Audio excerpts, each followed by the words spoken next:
Hello भाई, नमस्ते, good evening सब लोग। उस दिन हम लोग पढ़े थे अनमोल वाणी के एक दोहे जो कि कबीरदास के द्वारा रचित की गई है। तो चलो आज हम उसके अभ्यास करते हैं, यानी कि प्रश्नों के उत्तर करते हैं। अगर अभी तक कोई भी मेरे चैनल को सब्सक्राइब नहीं किए हो तो प्लीज़ प्लीज़ प्लीज़ पहला सब्सक्राइब कर लो, एंड साइड पे हो जो बेल आइकन उस पर प्रेस कर लो ताकि मैं जो भी पोस्ट करूँ वो आपको पहला आ जाए। तो चलिए स्टार्ट करते हैं अभ्यास। फर्स्ट देखो प्रश्न और अभ्यास में क्या लिखा गया है। निम्नलिखित प्रश्नों के उत्तर 2-3 वाक्यों में दीजिए। तो 2-3 वाक्यों के अंदर हमें इसकी सारे क्वेश्चन आंसर, ये जो तीन हैं इसके आंसर देनी है। फर्स्ट का सांच या सत्य के बारे में कवि ने क्या कहा है। सच या सत्य के बारे में कवि ने कहा है कि सत्य हमेशा महान होता है। संसार में सत्य के समान तपस्या या ज्ञान नहीं। जिसके हृदय में सत्य का निवास है, अर्थात जो हमेशा सच बोलता है, उसका हृदय निर्मल है। उसके हृदय में भगवान विराजमान करते हैं। नेक्स्ट क्वेश्चन, बुराई करने वालों की भलाई क्यों करनी चाहिए। खा नंबर देखो, बुराई करने वालों की भलाई करनी चाहिए क्योंकि ये प्रमाणित है कि अच्छे काम करने वालों को अच्छा फल मिलता है और बुरा काम करने वालों को बुरा फल मिलता है। अर्थात सभी को कर्म के अनुसार फल भुगतना पड़ता है। तो इसलिए जो हमारा बुराई करे हमें उसकी अच्छाई करनी चाहिए। ग नंबर, धीरे धीरे सब कुछ कैसे होता है, इसके लिए कवि ने कौन सा उदाहरण दिया है।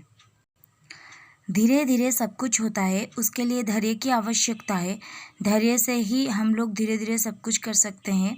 उसके लिए कवि ने एक उदाहरण दिया है, एक माली की। जैसे माली के 100 घड़ा पानी सींचने पर भी किसी भी पेड़ में समय के पहले जल्दी से फल नहीं लग जाते, इसलिए ऋतु की प्रतीक्षा करनी पड़ती है।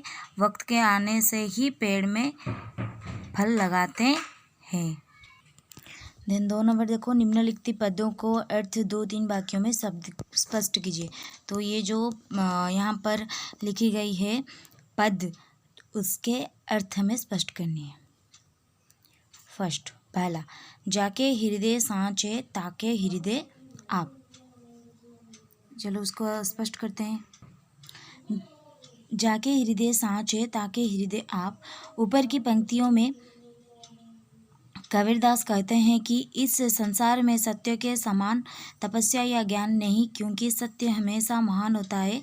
उसी प्रकार मिथ्या के समान कोई पाप या बुरा काम नहीं है। जिसके हृदय में सत्य का निवास हो या जिसका हृदय निर्मल है, उसका हृदय में भगवान विराजमान करते हैं।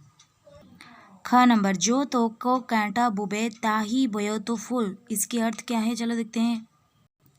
जो तो को कांटा बुबई ताही बोयो तो फूल, तो को फूल का फूल है, बाको है त्रिशूल। ये है हमारा पूरे पद्य।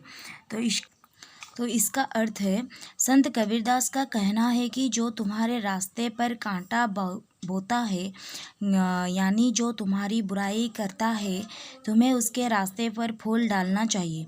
इसका परिणाम यह होगा कि तुम्हारी भलाई के लिए तुम्हें अच्छा फल मिलेगा और उसकी बुराई के लिए उसे तिगुने बुरे फल ही मिलेंगे। कारण अच्छाई का फल हमेशा अच्छा और बुराई का फल हमेशा बुरा ही होता है। ग नंबर, माली सींचे 100 घड़ा ऋतु आए फल होए।